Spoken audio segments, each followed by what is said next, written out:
All right, Nick Harris, you are back on Driven to Ride. Thank you so much for being here again. Yes, thanks for having me again. I hope to cover some new ground, and I appreciate that we're taking a little extra time to kind of cover everything. Yeah, so in part one, we covered kind of your motorcycle story and how you got involved with motorcycles, and also in with the American Motorcyclist Association. But I thought it'd be kind of good to focus on the AMA kind of in general, because I think a lot of people, if they even know what the AMA is, they probably have some preconceived notions about it that may or may not be true, which we touched on in the last episode. But I figured we could kind of set the record straight and learn from the horse's mouth, as it were, about the AMA. So thank you.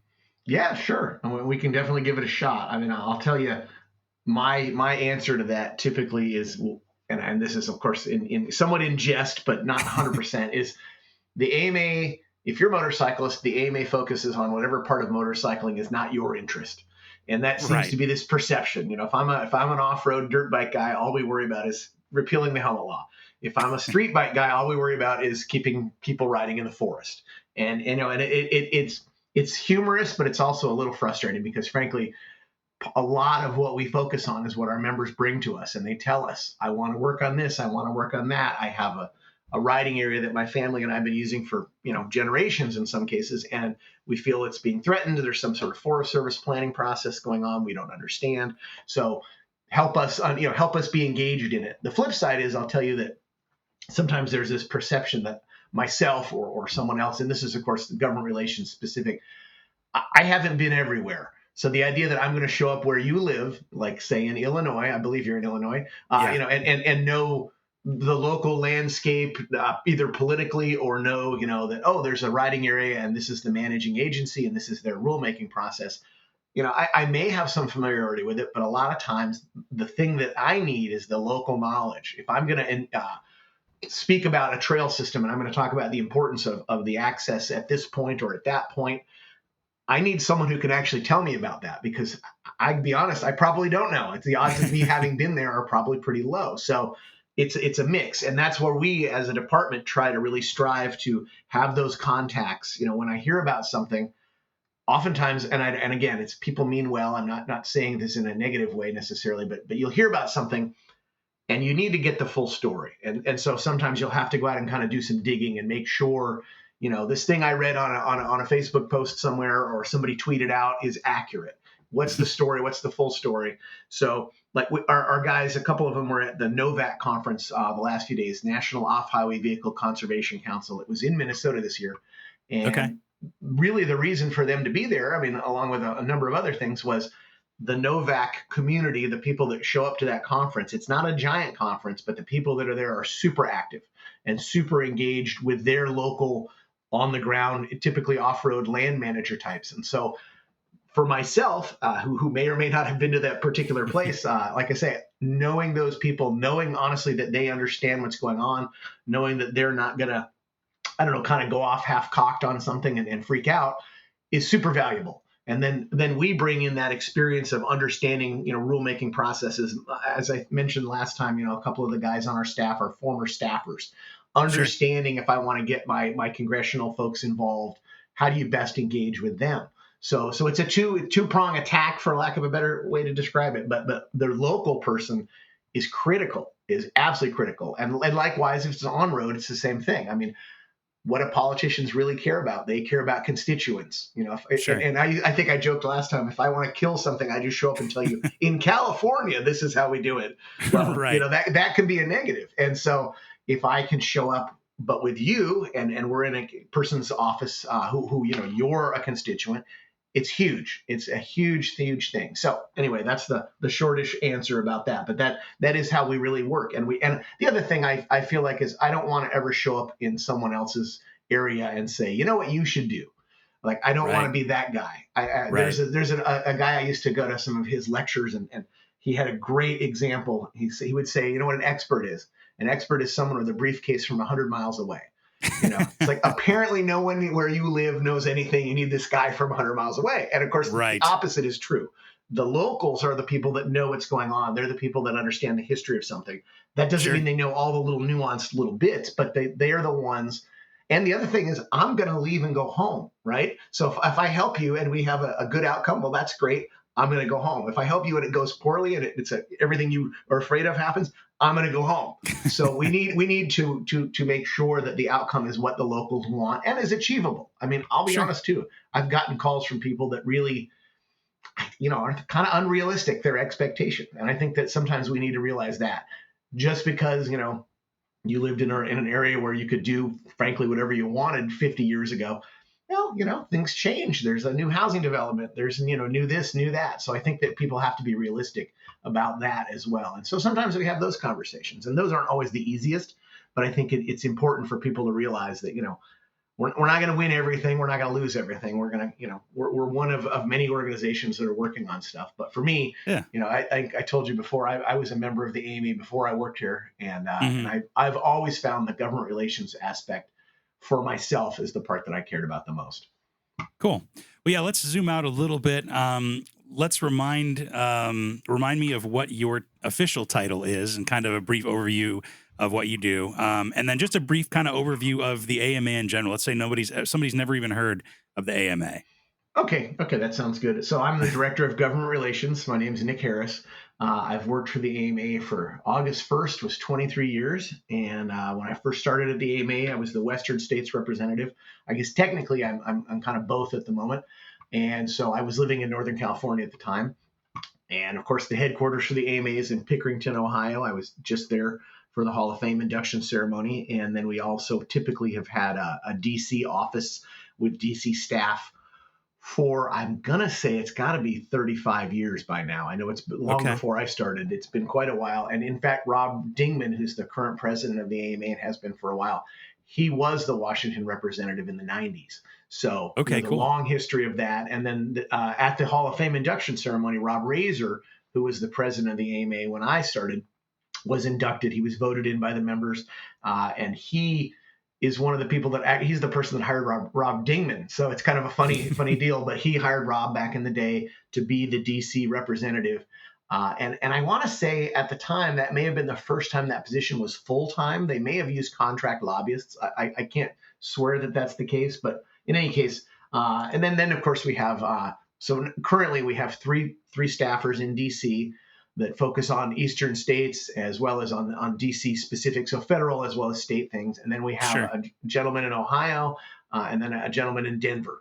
And so between those folks and then myself, so there's 5 total. So between those folks, I think we cover things pretty well. The gentleman in Ohio's name is Bob Davis, and he's really focused on grassroots. He's kind of oftentimes the first point of contact. So if you were to reach out and want to volunteer or want to Mm-hmm. understand more about like how do I get involved with the AMA, Bob would typically be the person you would talk to. And I'm sorry, I think you asked me a bunch more than that, but that's kind of the start of it. That was just a broad overview of the AMA was what you asked Yeah, for. yeah.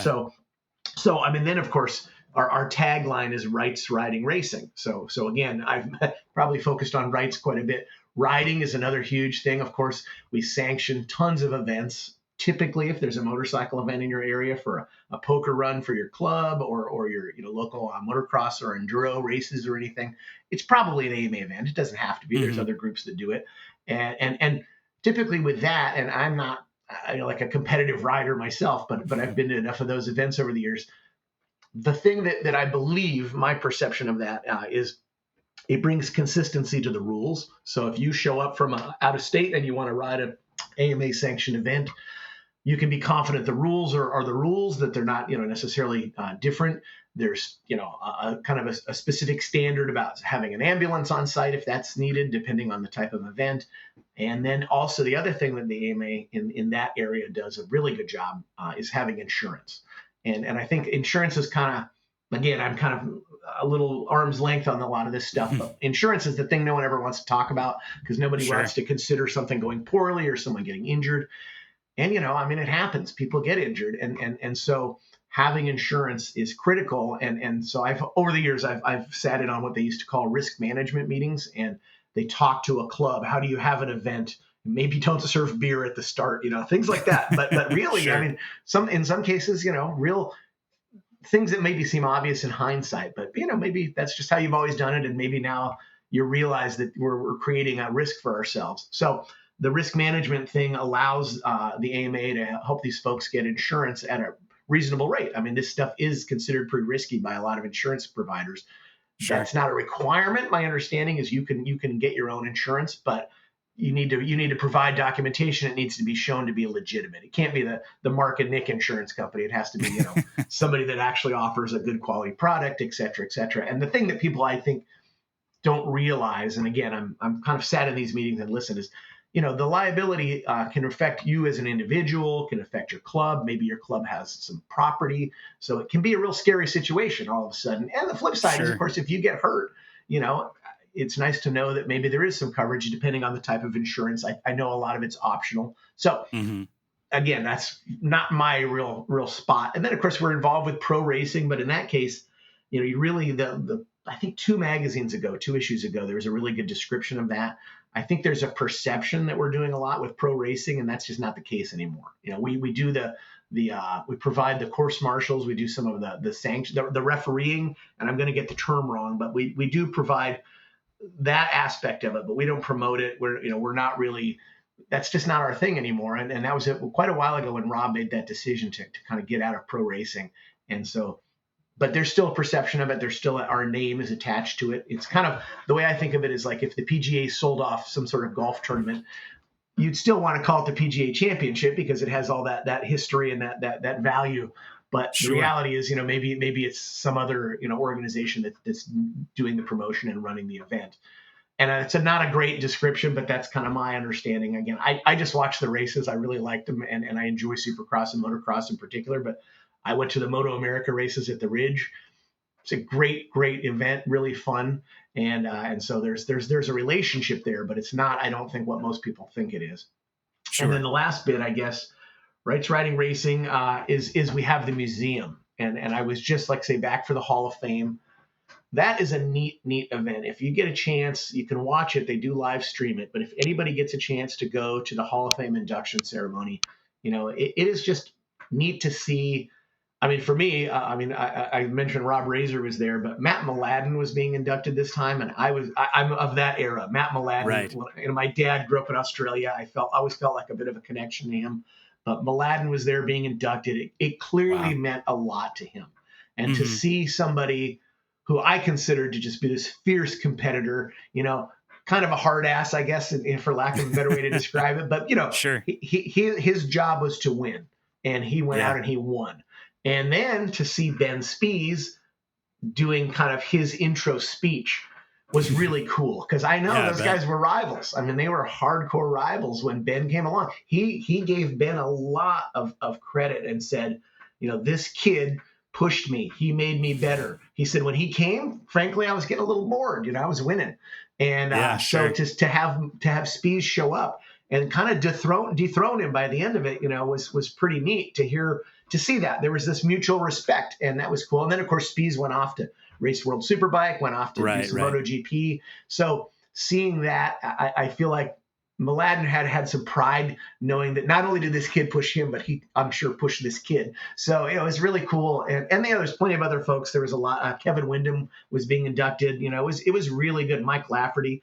And I'm sorry that there was one other person whose name I'm going to forget. In fact, I can look at a picture and tell you. But just that whole event, and what they've done now, and again, this is not my department, but what they've done is they've really made it into like a 4 or 5 day event. There's all kinds of events around that. So when you're there, you really get a chance to just kind of, you go to the museum. They always do an unveiling after so we have the ceremony at basically a convention banquet hall down the street from the AMA. And then we go over and I'm sorry. It was Debbie Matthews. And I apologize for not knowing her name off the top of my head.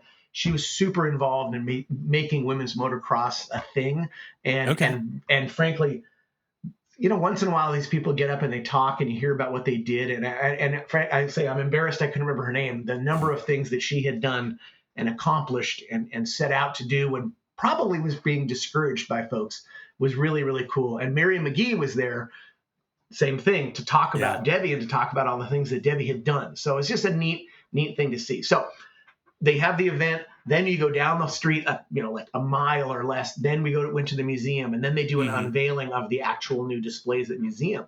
And again, I'm going to talk about Mladen, but to see Mladen take the cover off his bike and say, That's oh, cool. this is the bike I raced. I think he said it was his 2003 season, I believe is what he said. But he's like, I haven't seen this bike in, a while. And to hear him talk about it and the changes that they had made and how, this was, this purpose-built missile, basically. It was just really, really cool. And so all that stuff I enjoy. So that's another aspect of what we do. And I think we do a really good job of that. I don't think, that the thing we focus on at that museum is the people and understanding the people. You go there and you see someone's leathers and you see their helmet and there's a picture of them. And I was walking down there's a big staircase and I was walking down it one day and there was Mike and Margaret Wilson were standing there. And I looked, it was funny. I was proud of myself. But there was a picture of these older people on the wall and I looked at it and they were standing right next to it. And I said, excuse me. I said, is that you? You guys look familiar, yeah. They just lit up and they were the nicest people and they had been very supportive of the museum. They had donated some money to create the Glory Days statue. And it was just really neat to get a chance to talk to them. And especially because it turned out she was their hardcore rider. And she had really, when they met, apparently had really gotten him to become a rider. So, and these people at the time, they've both passed away, but at the time they were probably in their early 80s. And just the way they lit up and talked and they told these amazing stories about what motorcycling meant to them. And I think that's what the Hall of Fame ceremony and that whole time, you just really get to see that. You see guys that stand up and say, my dad bought, 2 motorcycles in 1935 and, here we are. I won a world championship, that kind of stuff. And it's cool to hear those stories. For me, I love that stuff. And then they had the adventure ride. They have, they have a little pit bike track now at campus. So there's a lot of things going on that whole, couple of days can kind of entail. And then I guess the other big event I'd be remiss not to mention is the Vintage Motorcycle Days. I would really recommend anybody who hasn't been to VMD. I don't know if you've been, but you really need to go. I know we sometimes have a reputation as I always say, like a bit of a bowling team. That is not Vintage Motorcycle Days. Like pull it up I've on heard it YouTube. gets a little wild over there. It's a little wild. I've heard they keep it on a slow boil is the idea. Like it doesn't get too crazy, but it's really, really, really neat. They have every kind of vintage racing and even current, superbike racing. They don't have like Moto America level, but maybe the next step down. But every kind of motorcycle stuff. There's hill climbs, there's trials, there's road racing, there's motocross. It's a really, really fun event. And then, of course, the swap meet itself is acres upon acres of stuff. So you see just everything you ever wanted or didn't even know you wanted. I know there's some people that show up early and try to buy something and use it for the weekend and then try to sell it at the end. So there's kind of a contest. You got a $500 budget, let's say, and you spend $500. You spend the whole weekend riding this little pit bike of maybe from the 60s around, and then you sell it before you leave. Or the other one I was told is people show up. You have, again, of course, some sort of budget. And you buy something and you need to ride maybe 1,000 miles to get home. And so they have this contest where you fly in, you buy it, and then you got to get home. And then, of course, potentially sell it, potentially keep it, whatever the case may be. But I think that would be really fun to get a couple of friends together and do something like that. Yeah. And these are it both, is what you make it. Those are both in Ohio, right? At the HQ? The Vintage Motorcycle Days is actually about an hour north. It's at the Mid-Ohio Sports Complex, and it's big track. They just repaved it. But everything else is right around headquarters in Pickerington. Okay, cool. So you basically want to aim for Columbus and adjust as needed as you got near there. But yeah, VMD is and they just announced the dates. I want to say they announced, what was it? I think I'm going to get it wrong and I don't want to do that. I think it's the end of July. Let's see here if it's on our website up front. Let's see. Anyway, I'll find it and tell you what it is. For sure. They just announced the dates and here we go. VMD. Let me open this up. I did actually have the website handy this time. I've heard good things about Vintage Days from multiple different corners of the motorcycling world. So it has to be pretty cool. It's July 25th to 27th, 2025. And I'll be the first to admit, I worked for AMA for a long time before I went. It wasn't because I didn't want to go, but when you've got a ton of staff down the street, it made more sense to, not spend the money to send me there. But well, the first time I went, I was like, this is not what I expected. Let's put it that way. Well, it sounds like it's a lot more than, and not to discount the riding and racing, but it sounds like it's, everything and anything motorcycle related. You guys kind of have your hands in one way or another. I think so. I think so. And I think a lot of that is, what do you as a rider, as an individual, or as a club want to do? Hmm. There's probably some part of that we either are already doing or would be willing to consider. I have a friend who really wants to set up like a quarter-mile drag thing. I know he's been talking about doing that. And I know Yeah. that there's been some involvement in that in the past, but he wants it, it's the classic, like it's like vintage drag racing of a certain era that he wants to do, and it's like Okay. So like there's got to super be five specific. people. Yeah. There's got to be five people in the world that actually know what that is, and probably have a bike in their garage that would be perfect for that. But he Sure. really Sure. wants to do that, so why not? Yeah. Well, so, and some people might look at the AMA as like kind of this monolithic figure, but it really is made of people, kind of like you mentioned. How does somebody join the AMA? How do they get involved with the AMA? Maybe what are some benefits of getting involved? Well, I mean, the short answer, of course, is go to our website, and you can join pretty quickly and easily. But as far as what you said, the monolithic thing, yeah, it's just not. It's people. I think when I started at the AMA in 2001, I remember walking through, the office, and seeing like all these cubicles with helmets and riding jackets and memorabilia or autograph pictures or whatever. And it was Yeah. like, man, I can't believe this is where I work. That was a neat thought. But as far as joining, yeah, it's pretty straightforward. It's on the website. And as far as the benefits, I mean, this is where I always laugh, because again, it's almost like, what do you want? And you go Sure. into the deals section. There's discounts for members. There's towing for coverage for your motorcycles. There's a number of benefits that will mean nothing to the average person because it's not their thing, and then there's other ones that are, this is critical.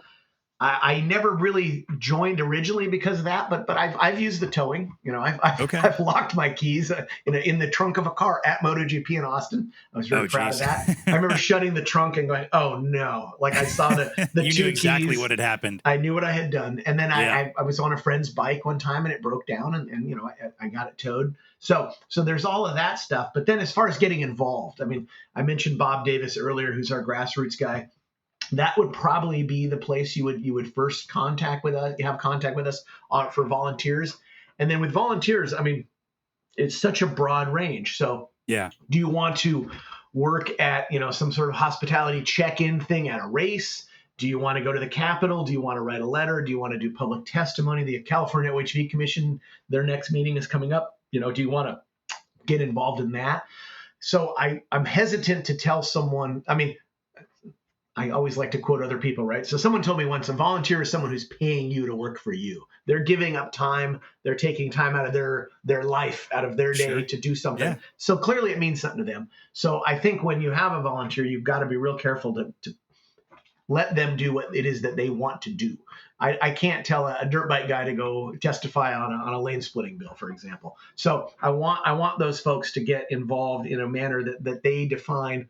This is the thing I want to do. Now, sometimes what you'll find is people get involved. Hopefully they have some success.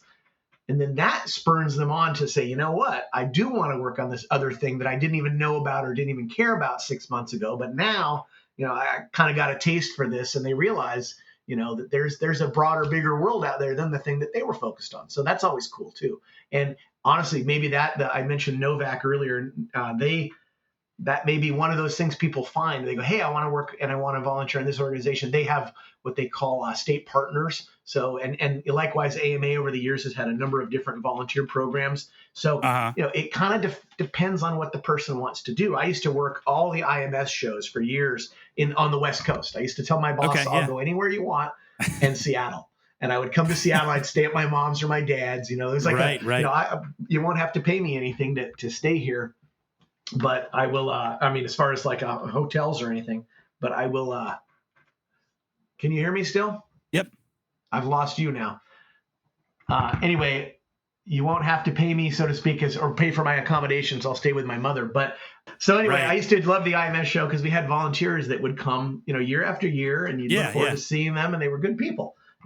But again, I like to work with volunteers to understand what it is they want to work on, and I want to Sure. give them the opportunity to do that. The flip side is, of course, there's also lots of AMA clubs. There's lots of districts. So, maybe working for AMA Ohio, as I've often called us, is not, not the option, not the only option. Maybe you want to go and work at a local club and help them out. They could use it. I mean, There's some very old historic clubs that do some great stuff that are all volunteers, run by volunteers 100%. So it just depends really on what people want to do. And again, Sure. our website, this is always a challenge, I'm sure, for the people that run the website, is there is so much stuff on there. It's challenging to find stuff the first couple times because there is so much. There's a little, I'm looking at it right now, there's a little, like magnifying glass that where you can search at the upper right. And that may be the best way to do it because maybe you know what you want to find, but as far as how to navigate to get there, but it is layer upon layer upon layer of opportunities and of information. But sometimes I know it can be a little frustrating to get there.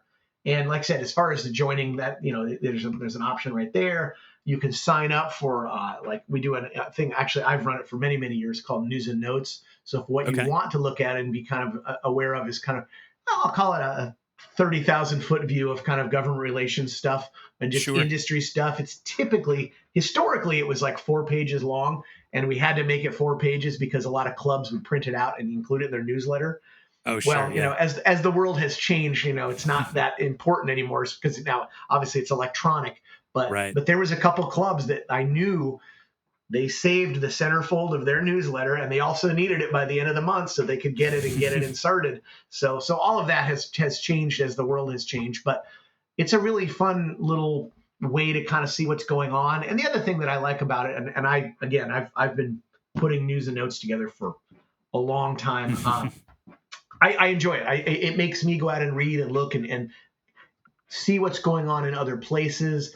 And so for folks that read it, and I think, honestly, we have a real core, like 5 or 10,000 people that get it. I don't think it goes to 1 million people, but I think the folks that get it, I do see it kind of shared around, which is nice, but it'll just get you to kind of look at other things, get you to look at, like, oh, I live in Illinois, but hey, this thing's going on over in Maine, or this thing's going on in Florida. Yeah. So the idea there is just kind of let folks know what's going on in other places. Kind of gives you like a full perspective of like motorcycling in general in America almost. Exactly. And it comes out once a month. So it's not typically going to be too in depth, but also oftentimes if I can, I'll include a link to the source, or maybe I've boiled it down to 4 paragraphs and it's 4 pages. So it'll get you there and get you, off to see something. But again, our website's full of stuff like that. There's areas where you can subscribe, for alerts. If an alert comes out that's, in your area. Yeah. I will say sometimes I think people expect that there's 10 alerts a month that are going to come to your area. It's a good thing there's not, right? It's good that there's not 10 threats to motorcycling in your hometown, every month. Yeah. So it is a little bit of a mix. Sometimes no news is good news. Exactly. That's a good way to say it. Yeah. What's something maybe in your experience that you've discovered that people are surprised that the AMA is either involved with or does or advocates for? Have you had something come up kind of over and over again that people are surprised you guys have your hands in? Well, I think, there and again, on our website, if you go into the rights section, there's a board position statement area. And in fact, we just updated 3 of them a couple days ago. Sure. So my piece of advice to people is don't take my word for it. Don't take Mark's word for it. Go read the board position statement about helmet use, about automated vehicles, about lane splitting, whatever the thing is. What do I, as an employee of this organization, rely on for my marching orders is the board position statement. Sure, and in some cases, we've gone over the years to the board and said, we need a position on this. Automated vehicles was one.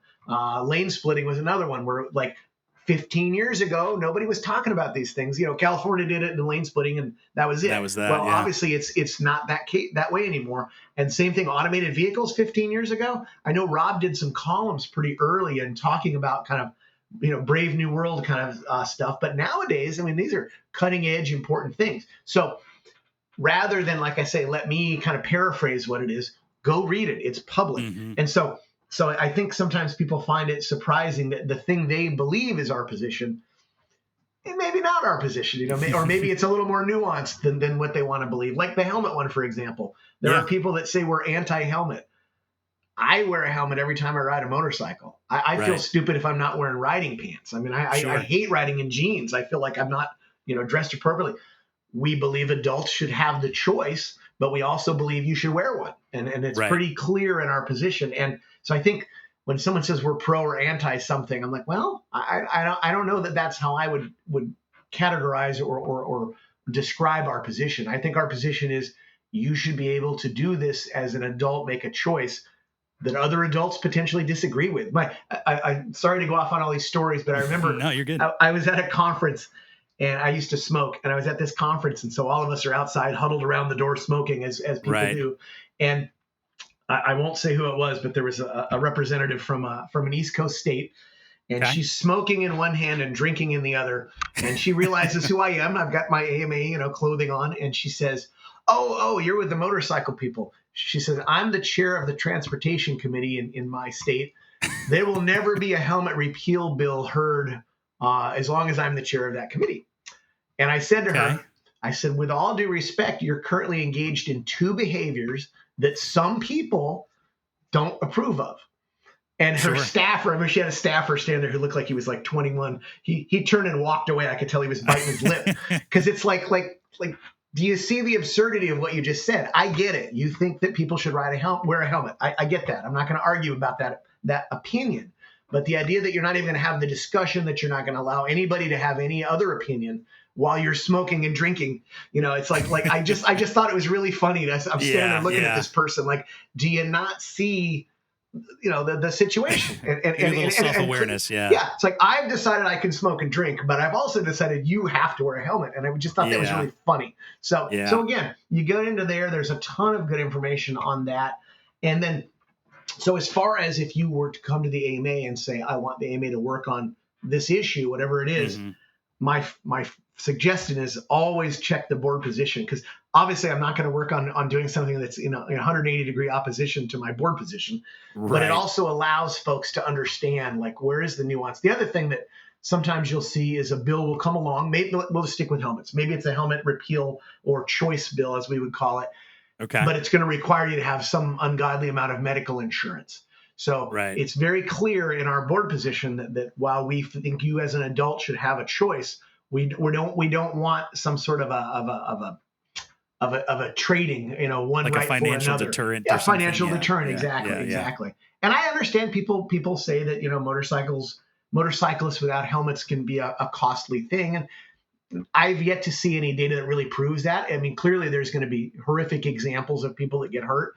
I've talked to friends that are riders. I have a good friend who's an EMT and a rider, and he doesn't agree with that particular thought. But he says, people do get hurt. People get hurt with helmets on. So it's not an easy thing. And people get hurt. I mean, I used to say you can eat at McDonald's 4 times a day. I mean, it's like people do things that other people don't approve of. Yeah.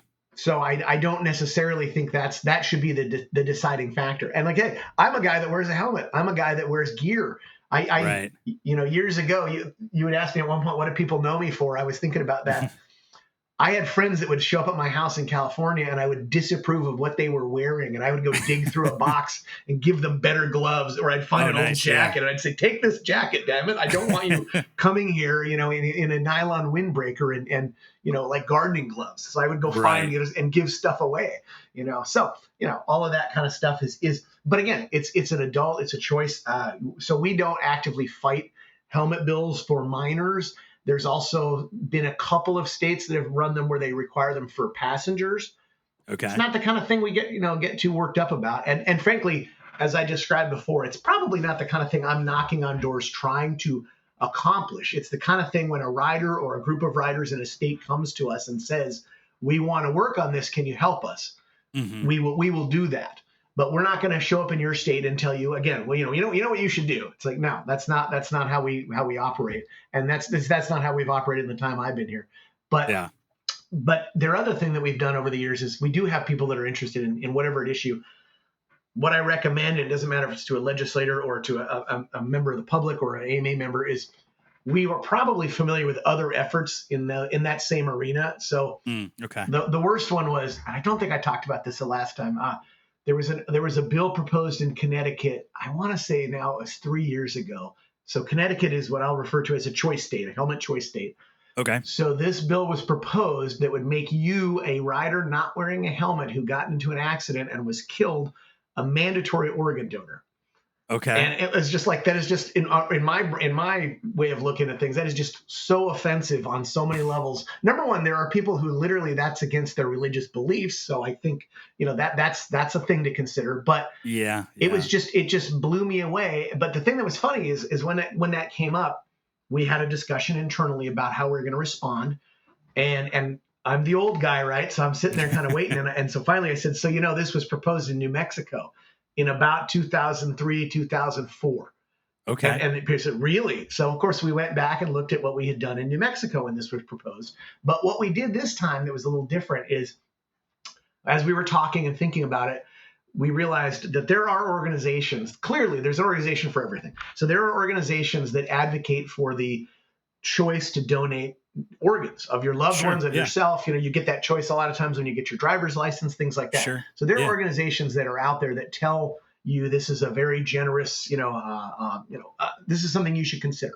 Yeah. So They're what we did advocates. is Yeah. we found one of those organizations and said, "Are you aware of this legislation?"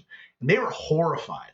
They said, Really? "This is something that you should do as a choice because this is something you've chosen. You and your family, you and your loved ones. This meets your values.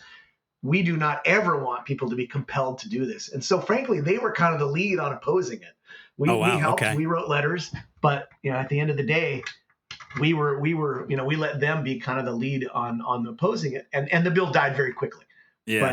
it was one of those kind of funny things where it's like we hadn't done that the first time, but as we Well, were that's kind of kicking around ideas, it was like, wait a second, there's got to be someone out there that does this, and there was two groups that this is their focus. yeah. I mean, that's kind of a really good example of the fact that nothing exists in a vacuum, even motorcycling. That one, maybe legislation or idea or proposal is going to affect other people down the line, or it may, rile up some other people, that you didn't know, Exactly, maybe allies you exactly. didn't know you had. So, um, well, if you're okay with it, let's talk about maybe some issues or some things that are kind of facing motorcyclists and kind of looking towards the future, because you brought up autonomous vehicles, talked about electric vehicles, talked about lane splitting.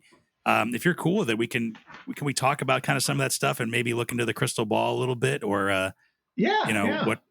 what we're looking to see maybe is helping to maintain the future of motorcycling. Yeah, I think that it's funny you bring that up. Now, I by the time this is done, it'll probably have happened. But there's actually a hearing in California in about 2 weeks, Okay. and I got a call from a reporter at Cal Matters, which is kind of one of the public interest kind of NPR like Oh, sure. news organizations in California. I believe they're reformed by a couple of the bigger NPR affiliates in California. I've had some good relationships with NPR over the year in California when we were doing the lane splitting, and also I think when we did the earplug thing, I know when we did earplugs at one point they were really interested. So Sure. they wanted to talk about the electric vehicle mandate that California is considering, and in particular, it's one of those things California has kind of have kicked around for quite a while. I think Hmm.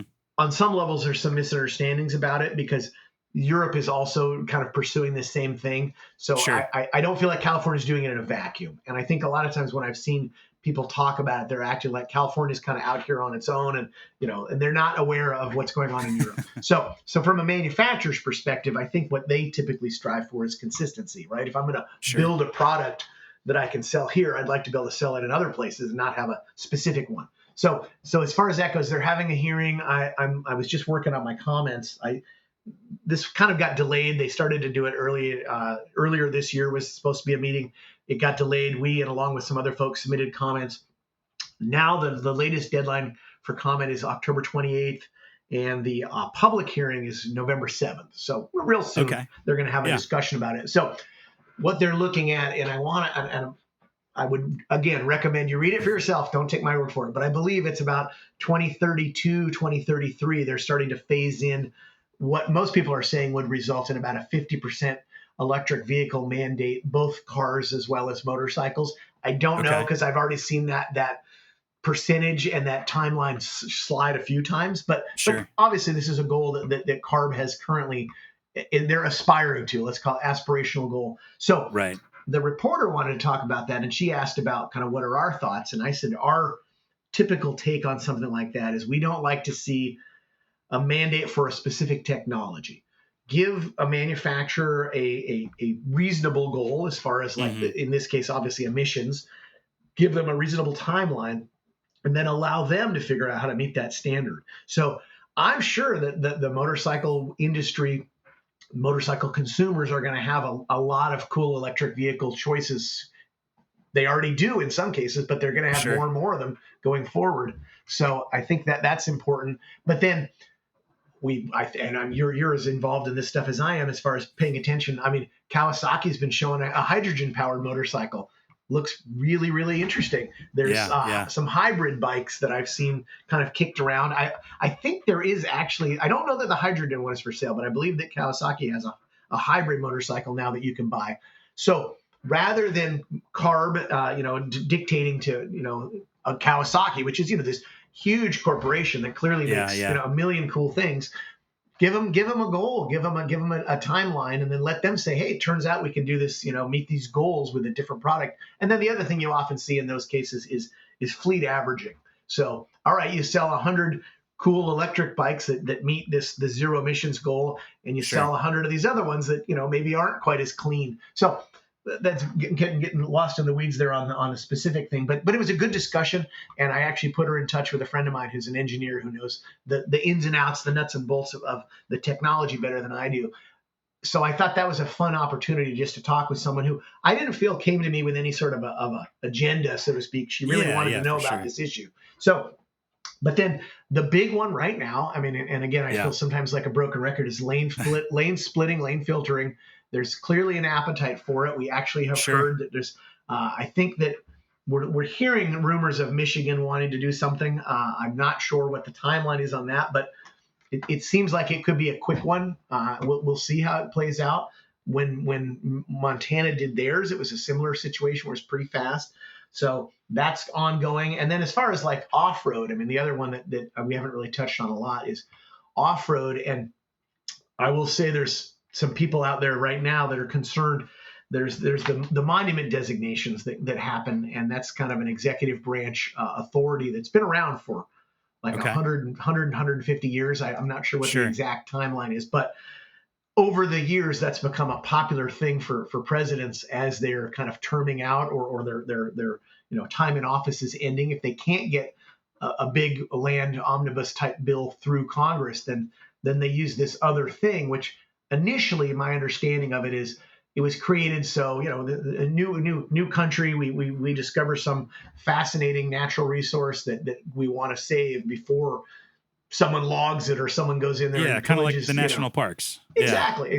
But before that, so the idea was you would do some sort of presidential level declaration. Of course, Congress wasn't meeting every day, all day, and so then they would come back in their wagons to D.C. They would debate the merits of creating a Yellowstone or a Yosemite or whatever, and then they would decide to do it. That was the process in my understanding, and that is no longer the process. The process has become, with a stroke of a pen, a president, and frankly, presidents on both sides of the aisle have used this. They can create a monument, and the issue is there's really not any sort of language in that monument, kind of the act that limits the size. So we may agree that you're going to preserve this cool thing, but maybe you needed 5,000 acres to do that, not 500,000. So that's become a concern. And so I say in the short term here, as Biden's time in office is ending, there's some people that are concerned that there's going to be some monument designations that are going to come down the pike. We'll see. I mean, and again, I don't know at the end of the day that you can do much about that, but I think it's good for people to be engaged. And that also speaks to the whole idea of when there is a land management planning process going on in your area, to be engaged. And they can be very frustrating. They can be a little bit foreign as far as understanding the process and the timeline, but it's good to be engaged and to make sure that your voice is heard. There are some monument designations also, I should say, that there have not been really punitive to OHV. So there's some, depending on the engagement. There's one in Northern California in particular that a friend of mine was very involved in, that allows OHV use. So it was an existing use. It was recognized as that. So there's all that kind of stuff. But interesting. Basically, I mean, I know that I'm giving you a great long list, but the idea is, the other big one, I guess, that our members obviously are very interested in is right to repair. So as far as that goes, and that's a big one that I think most people are at least somewhat familiar with. So I do expect we'll see some movement on that. And then Okay. I guess Yeah. the other one is are you familiar with RTP, the Recreational Trails Program? A lot of I'm people not. aren't. Okay, so No, but tell me all RTP, about it. Yeah. yes, RTP, if you go back to the 90s, there was actually a guy named Clark Collins who formed the Blue Ribbon Coalition. I was on their board at one point for a little while. Rob Dingman, our president, was super involved. So there was this concept that you and I buy fuel, obviously, and some of that fuel is burned or is used off road. Hmm. Sure. So there was a study, of course, and as per normal, I've seen a couple of these studies. They attribute about 1% of the fuel purchased and used in this country to off road uses. So, Okay. you buy 5 gallons of gas for your dirt bike, you go out, you go riding. Well, there is road tax collected on that fuel when you buy it. Well, is that really where the road tax money should be spent? I So gotcha. RTP, the Recreational Trails Program, has a long history from the 90s when it was created and authorized. It was first called the SIMS Act, and then they changed it to Recreational Trails Program. So the feds collect all this money, and I always make it easy because I'm a slow man. So they collect $100, right? And of that $100, they've decided. Well, they collect 1,000 of that. Of that 1,000, they decide $100 is going to go back to this RTP program. They dole Okay. it out to the states. The states, you can debate about like how much individual states put in versus what they get back, but it doesn't matter. There's a funding mechanism. Hmm. So then they take that money and they split it into three parts. So 1/3 goes purely to motorized programs that benefit motorized recreation. 1/3 is earmarked for non-motorized. And if you think about it, okay, I'm driving 5 miles up a dirt road in my pickup truck and I'm unloading my mountain bike. So it's that Sure. kind of example, or I'm Yeah. Yeah. going Yeah. cross Yeah. country skiing, I'm going hiking. And then the other third is supposed to be, it's really 30, 30, 40, but I just think of it as 1/3, 1/3, 1/3. The Hmm. other remaining chunk is a competitive grant, pot of money. So every Okay. state with, I think there may be one, maybe Rhode Island is the only state currently that doesn't do this, but the vast, vast majority of states have an RTP program. So the RTP program then creates funding opportunities for a local club that wants to go out and do some trail work. And they need, in a lot of cases, they're very small amounts of money, but the amount of money is critical. If you and I and our friends want to go out and do some trail work and we need $5,000 to buy some shovels and some picks and a chainsaw, Sure. well, that can be the linchpin that creates 1,000 hours of volunteer work. And typically, obviously, you would work with a land agency like the Forest Service, the BLM, or your state land managers. But those are huge. If you go in and dig into some of those grants, I mean, for a very small amount of investment, you get a lot of return. So we obviously support that. It's a Sure. great example of one of the things that the motorized and the non-motorized community are like, singing from the same hymnal. They agree that this is a good thing. We can debate about how you spend that 40%, privately, in front of the RTP, money folks at your state level. But as far as to Right. the feds, we all support this. We all think it's a good idea. So there's a reauthorization. Typically, it's about $85 million that they have attributed to this. It's Sure. probably significantly underfunded. It should probably be like 250 million. But at the end of the day, getting that reauthorized is a big critical thing. And next year it's due for reauthorization. So they're going to work on that. And again, it's a really good example of the mountain bikes, the equestrians, the hikers, the motorcyclists, the Jeep guys. Everybody tends to like it. And I will say that RTP model is used in a lot of states. And it's a similar thing where they kind of Sure. attribute a certain percentage of fuel tax to off-highway vehicle use or off-road. And the other thing to think about, of course, is the way they define that is not a single track dirt bike trail. It is, you Right. can drive the family car up a dirt road in the forest. You're Right. off highway, right? And it is funny sometimes having those discussions with people because they don't necessarily want to be an off highway person. And you're like, well, congratulations, you left the pavement, you're now an off-highway person. So it is funny. And then the other really good examples with those monies that I'm proud to, when I see those, I was on a RAC in California, which is Forest Service Advisory Committee. So we talked about how to spend some of this money. Hmm. Maybe you create a really wonderful trailhead that has, a bathroom. It has a unloading, like a loading dock, unloading place for Oh, bikes. sure. It has a big parking area so the guy with a horse trailer can park. And maybe that trailhead serves 3 or 4 different trail systems. So it can be a mutually beneficial type of thing. Maybe you create a map. Maybe you do some signage. There's a lot of examples of things that you can fund with those monies that can be beneficial, not just for dirt bikes, not just for horses, et cetera, et cetera. So that's another really kind of exciting one that is coming, and we're going to be very much focused on. Yeah. And then God knows, I mean, the other thing that does happen a lot in this job is someone out there right now has a really good idea that may or may not be really good for us that they're going to introduce. And so, part of this job is being reactive. And Yeah, that doesn't sure. mean that we're not going to figure out a way to make it work. That doesn't mean Yeah. that there's not going to be a couple of modifications we can potentially make. Hopefully they've looked at our website or they've looked at some examples of other states that have done a similar thing. But inevitably, someone's going to introduce something. There's talk about a lot of states now are doing, and I finally pivoted to off-road. A lot of states are starting to do like a safety certificate.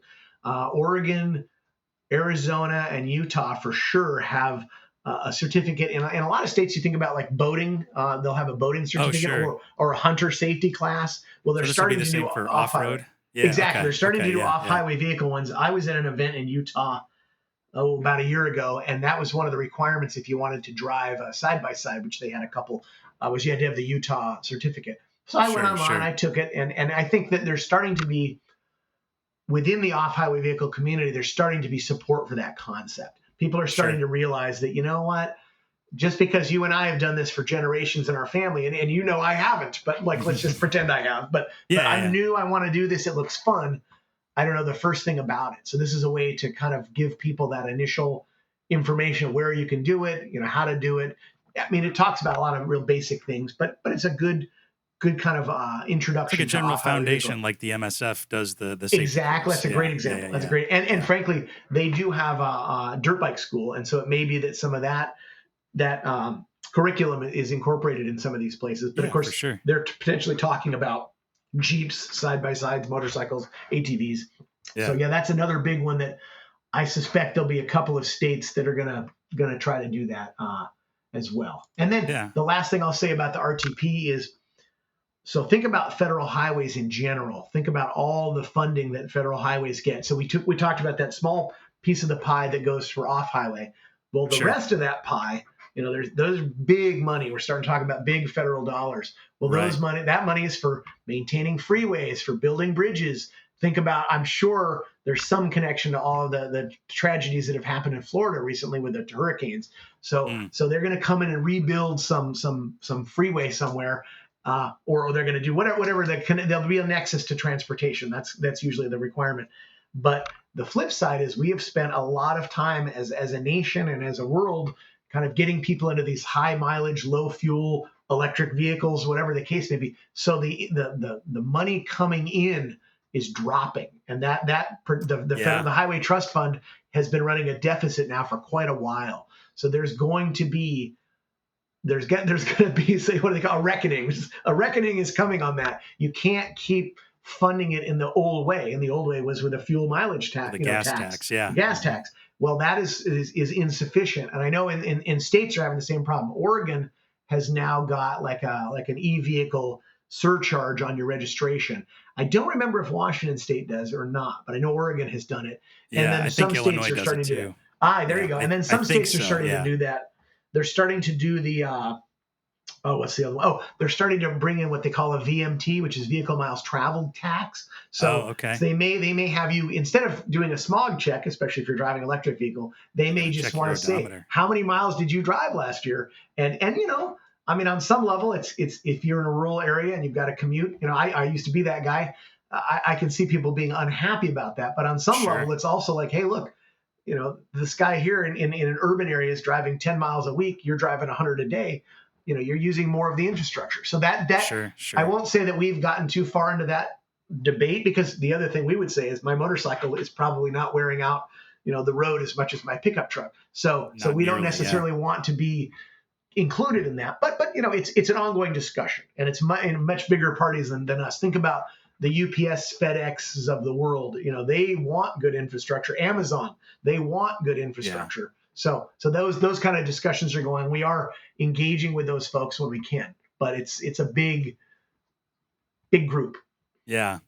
Kind of speaking of traffic and vehicle, highway usage and all that. Obviously, we're seeing the very early stages of autonomous vehicles, and a lot of people are worried that motorcycles are going to go away, for lack of a better term, because of autonomous vehicles. Do you, and at the AMA, are you personally kind of, what do you see kind of the future of AMA or the autonomous vehicles and motorcycles maybe existing in harmony together? Yeah, it's funny. We just submitted comments on they're updating the autonomous vehicle rule in California, and Hmm. California, God love them, like they're tackling the hard questions in some levels, Sure. They're even if they're not trying. Yeah. necessarily bringing a solution that everybody loves, but they're trying. But they're updating their autonomous vehicle regulations, and in fact, so the way these rulemaking processes work, right, is they do like scoping, and they say, okay, we want to talk about autonomous vehicles.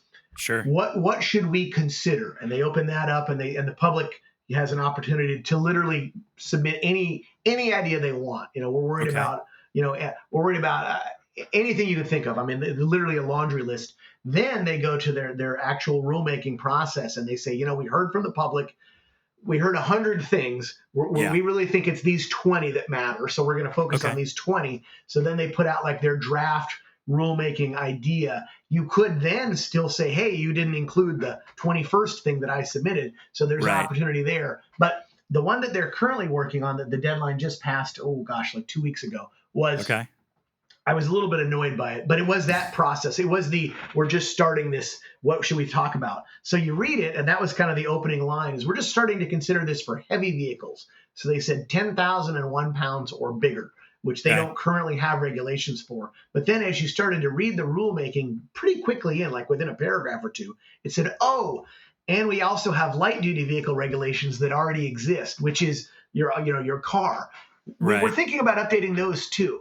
And so so my first comment when I submitted stuff was, this is two separate processes. This shouldn't be all lumped into one. Number Right. one, you have existing regulations for these light vehicles. So I would like to know how those are going. Like what data have you acquired over the last 5 years? We know there's, like the Google cars and things driving Yeah. around San Francisco. We've all seen the videos of, actually, I may have said this last time too, right? It was the vice president's motorcade was coming along, and they had to have this I think it was a Waymo car, just stopped in front of it and just sat there, and they actually had a cop had to go get in it and drive it out of the way of Jeez. the motorcade, and they were saying, Yeah. never mind the like, why did this happen? But this, from a security perspective, if you're the Secret Service, that's got to be not a great day.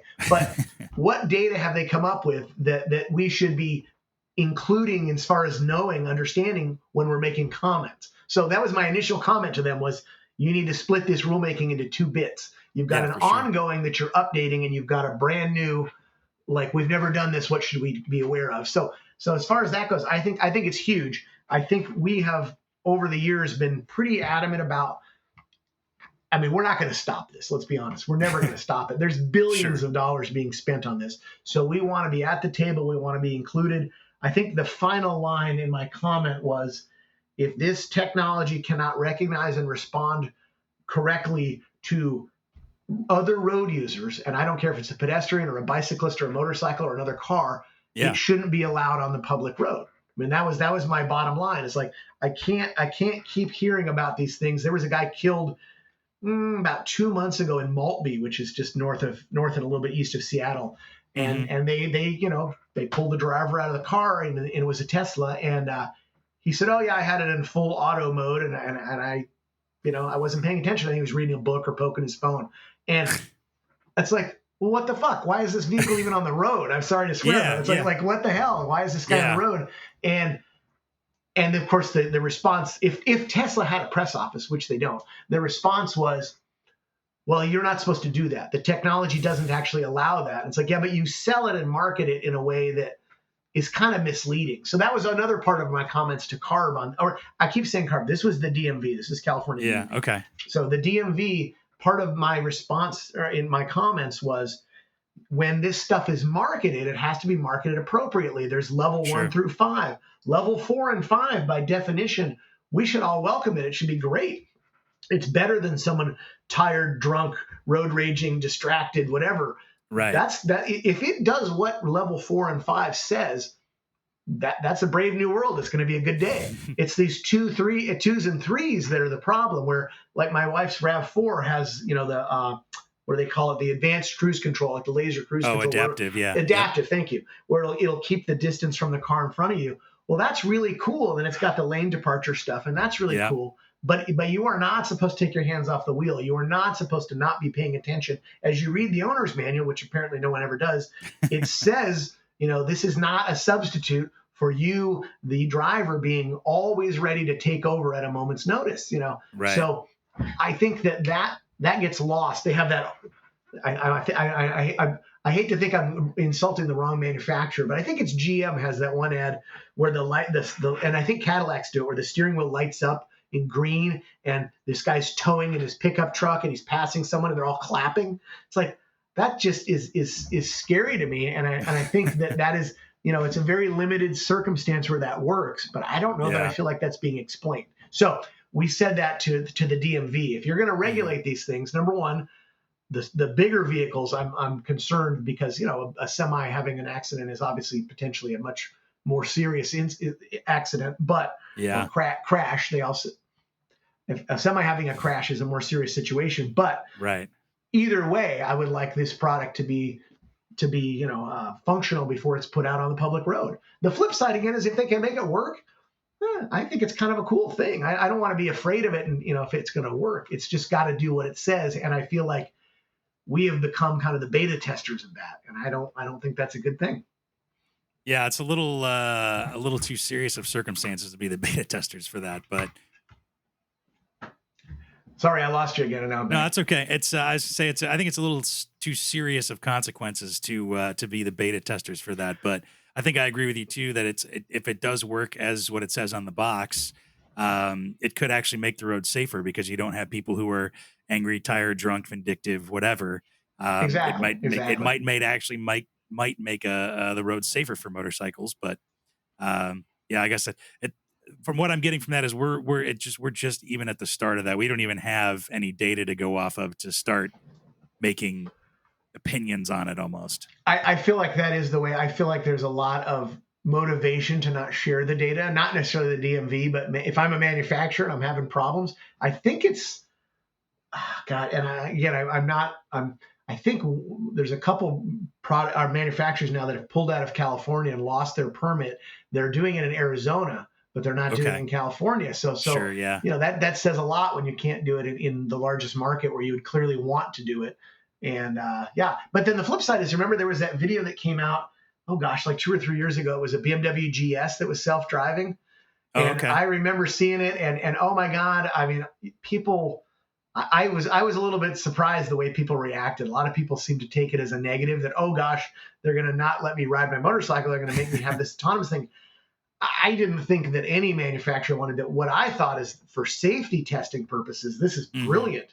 Now I can have a couple vehicles out on a test track, and quite frankly, not kill a test rider if everything goes poorly.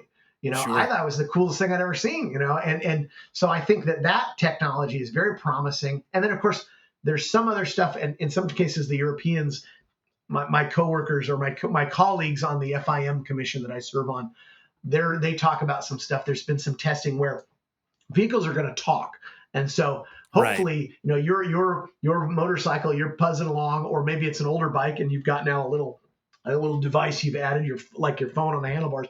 It is literally telling the vehicles around it, I'm here, I'm going this fast, I'm in this lane, etc.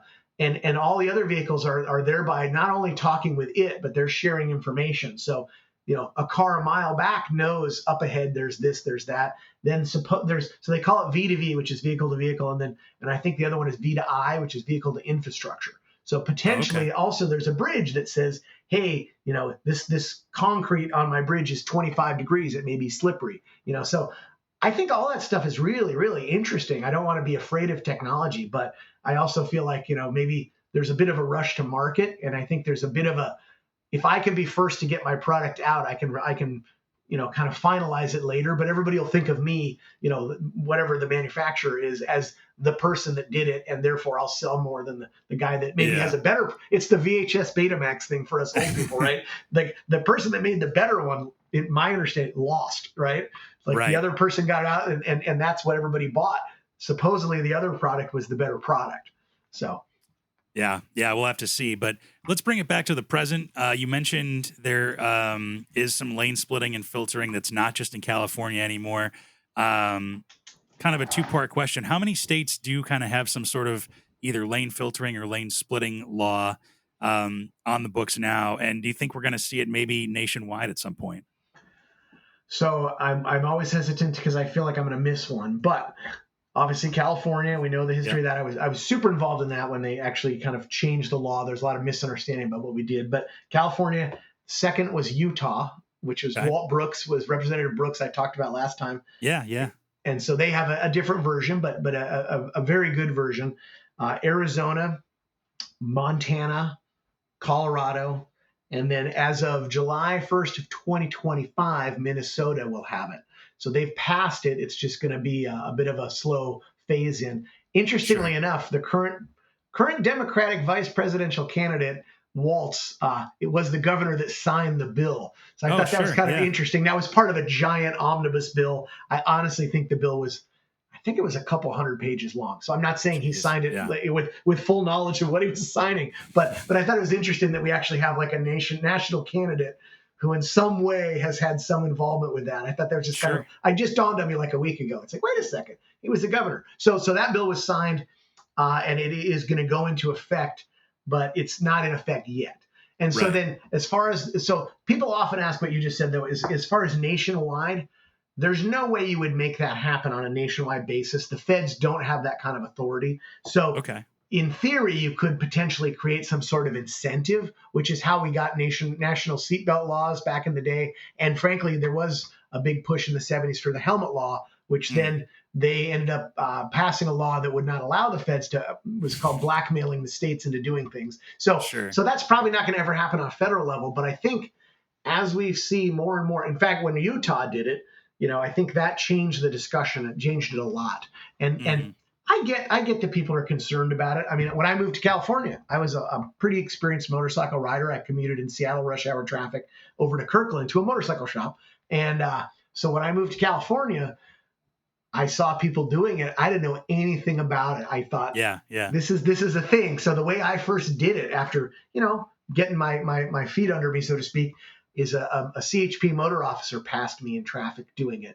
And I tucked in behind that guy and I think I held my breath for like 30 seconds. And then almost immediately I realized this is really not a big deal. And, Yeah. and it was shocking to me how much of a non-issue it was.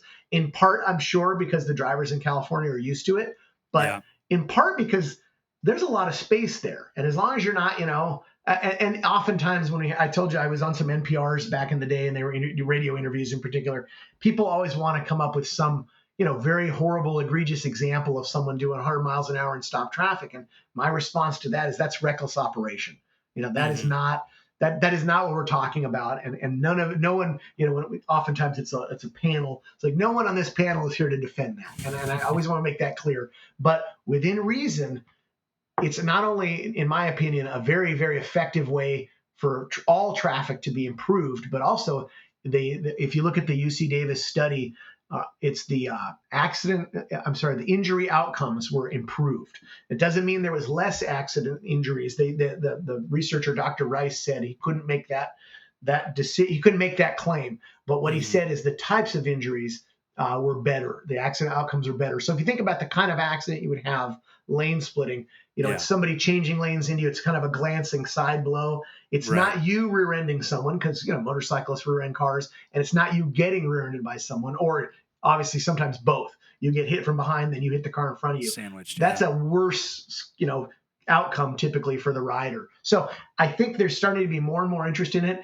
There was the bill in Oregon that like 3 years ago, we got it on the governor's desk, and it was very, very surprising to myself and to the folks in Oregon that I worked with on that it was vetoed. And Hmm. so that is, I'm sure there'll be another run at that. They have a different governor, so that might help. I remember being disappointed in that one because if you go back and look at the final vote on that bill, and I wish I could remember his name, but there was a gentleman that stood up on the floor and he said he was going to vote against the bill, but it was the single most bipartisan piece of legislation they had that session. He said, Wow. you look at the list of, he basically said, I want to congratulate the supporters of this bill. You look at the folks that are supporting it. It was rural, it was urban, it was Republican, it was Democrat, et cetera, et cetera. So it was really neat. Even though he was voting against it, I thought it was like a tip of the hat. And Sure. and it was one of the most, I can't remember the percentage, but very, very, very high percentage of folks voted for it.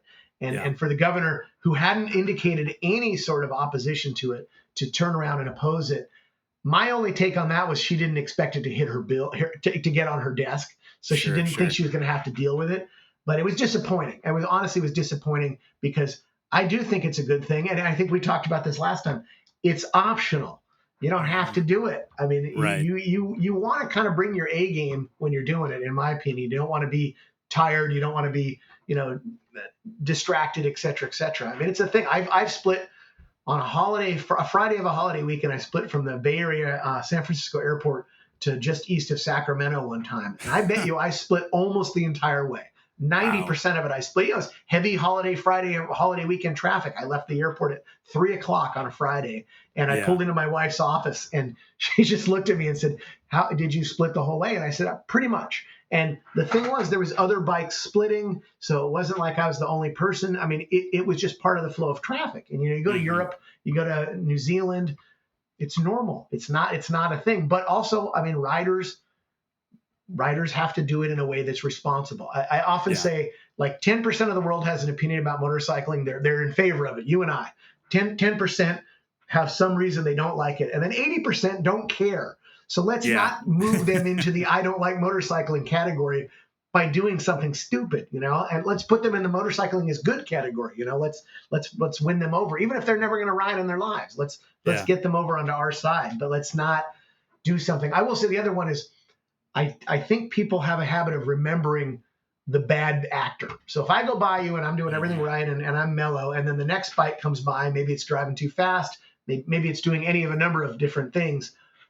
That's the person that you're going to remember. And maybe the quiet guy on in his Aerostitch suit, putting by, who commutes every day, he's a non-issue. You don't even remember the guy. But then the person that decides to go by too fast, etc., is the one that kind of creates the impression for the driver. Right. And I think that's too bad, because I think that most riders do not, and when we passed the law in California, that was another thing. They were doing surveys of riders. The riders reported behavior by the riders themselves. So for what that's worth, was that people were splitting lower speeds, and they were also not splitting when traffic was moving at higher speeds. And I will admit that I found myself doing that. It used to be, traffic stopped, you're splitting. Traffic starts moving, you're still splitting, and then at a certain point, obviously, you get back into the flow of traffic. Right. Well, I will say that I wasn't as quick to get back in the flow of traffic. And then after working on that for a while, I thought, you look down, you're doing 35 miles an hour. Like, I should just get back into the flow. I shouldn't be doing this when traffic's doing 50 or 60 miles an hour. But it was natural. And so I changed my behavior as a result of that. And I think that was the other part of doing this is, obviously, we have to educate the drivers, but we also have to educate the riders and get people to think about, you're in Utah, they've renewed the program, right? They had a sunset and they renewed it. The current one does have a sunset. And I know Colorado also included a sunset provision. So now's the time for all of us to show car drivers that, this isn't a bad idea. Because I think there's a vocal minority of drivers that think it's a bad idea. And I would like to prove them wrong, but prove them wrong because we did the right thing, Yeah. Well, that kind of leads me to my last question. What are some things, or maybe the top thing that any motorcyclist can do, whether they're a member of the AMA or not, to kind of promote the motorcyclist lifestyle and be a good steward of the motorcycling community? I think that we talked about this again before. I'm known by a lot of my family and friends as the motorcycle guy. Obviously, I think that is a thing that if people are comfortable doing that they can very much be that person, that voice, that touch point, And then as far as like on a political level, I mean, that is exactly the thing. So a lot of candidates or a lot of politicians have like a meet the candidate thing where they're at the local Starbucks on a Saturday morning once a month for an hour. Yeah. Go to that and be that voice or that face of motorcycling. And the trick there, and trick is the wrong word, but the idea there is I want to get a relationship with that person. I want them to know me before I need anything. I don't want it because if you're an elected official or a staffer, I mean, most of your day is people that want something from you. They either want to Hmm. complain about something you did or they want you to do something for them, right? And that's Right, normal. I right. mean, that's the nature of the job. But if you can establish a relationship with that person prior to needing anything, so then when a motorcycle issue comes across their desk, they say, you know what? Who's that guy that I see every Saturday at Starbucks, and et cetera, et cetera. So you become a voice for that stuff. There's no better feeling than getting a call from a politician who says, you know what, I want to get your input on this issue. So it's the Mm. flip side, right? It's not you going to them and asking for something. They It's come to literally them you. coming to Yeah. you. So I had this discussion with somebody once on a land use thing where they had a riding school, and long story long, they ended up losing the school because they were getting a lot of complaints. So they moved it to somewhere else. And I was talking to Okay. them about that. And he did great. You know, he was very, very, very pleased with his new location. And I said, so what are you doing to keep the new location and not have the problem you had at the previous spot? And he said, well, no, I got this new spot and everybody loves it. It's great. And I said, today.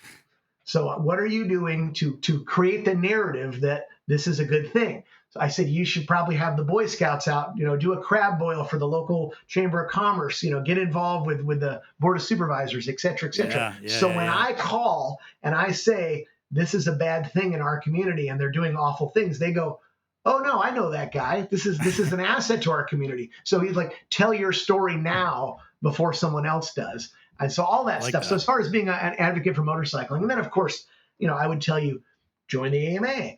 But if for whatever reason you don't want to do that, Mhm. join the local abate.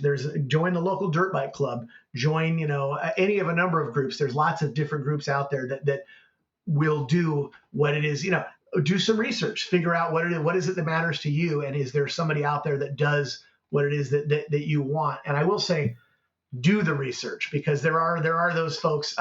It's a slightly different one, but one of my pet peeves is motorcyclists that are members of AAA. That drives me Mm. insane. And I see people talk about it online all the time. Oh, I broke down and I need towing. And people are, oh, you should be a AAA member. It's like the last thing you should do in this world is be a AAA member. I can't tell you how many times I've been at various legislative hearings and AAA is testifying on a bill that I'm testifying on in opposition to the thing I'm supporting or Really? in support of the thing I'm opposing. So like find someone else. The AMA offers towing, you know, find someone Right, else. right, right. But and that's, you know, that's my pet peeve because AAA does a lot of good things as far as like mapping and trip planning. And I know in some states they do like titling and licensing, registration, all that stuff. That's great. Sure. But they actively advocate for not having lane splitting, for example. That's the thing that they don't want. They're an insurance company at the end of the day. So I find Sure. it ironic that riders do that. So, you know, do your research, look for a group that supports what you support. And I think sometimes people want motorcycling to be kind of a partisan thing, you know. And, Sure. and I used to Sure. joke that in California, again, a moderate Republican oftentimes did things that I found not necessarily to be of our bit to benefit us. And I always figured they did that in order to prove they were moderate.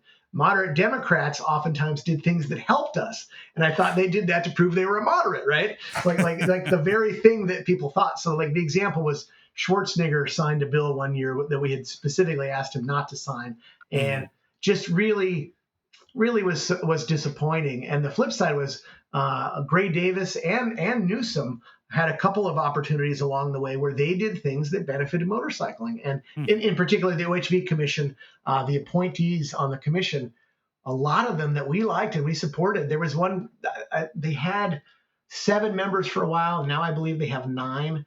But at one point, I remember sitting in the audience at one of their meetings and counting the number of AMA members that were on the commission, and it was Wow. more than it was a majority. Yeah, And, yeah. and and they were all Newsom appointees, and I Hmm. thought that was really funny because you could argue about some other thing Newsom did that you didn't like, but in that context, that was the thing that I was kind of judging him on in that moment. The flip side, of course, is there are politicians that there's other things in your life that maybe are more important to you. I get that too. So if That's you fair. know Yeah. you if you I would say guns, taxes, abortion. You know, pick one of the three lightning rods of politics. You know, if somebody agrees with you on that and maybe doesn't agree with you on motorcycling, well, that other issue may be more important to you. I can Yeah. respect that. So Sure. there's no one politician who's going to do everything you want on every issue. So you've kind of got to rank them and decide, what's the most Sure. important. So But you can learn all about the goings on and connect with the AMA at the website, which is. www.americanmotorcyclist.com. There you go. Perfect. Well, Nick, thank you so much for being on again and for sharing everything the AMA does and how to get involved and kind of opening my eyes at least to the nationwide view of everything that's happening with motorcycling. I mean, you hear that either everything's great or that the world is ending in motorcycles, and it's like most other things in the world, it's a little more complex than that. So It definitely is, Mark. And thanks for having me. I mean, I just want to make it clear I'm the luckiest man in the world. I've got to spend 23 years thinking about motorcycles, and it yeah, really it's cool. And someone said that to me once. It's like good, bad, or indifferent. You've been paid to think about this for a long time, and it's something that I care about, and I yeah, really feel lucky. Our members are passionate people. They really, they want to do what they want to do, and I think in a lot of cases that's an asset, but it's hard to organize folks when everybody wants to go off and do their own thing, right? So sure, it's good, and I appreciate your efforts in that arena of getting the message out. yeah. Well, thank you, and we'll talk again soon. Thank you very much.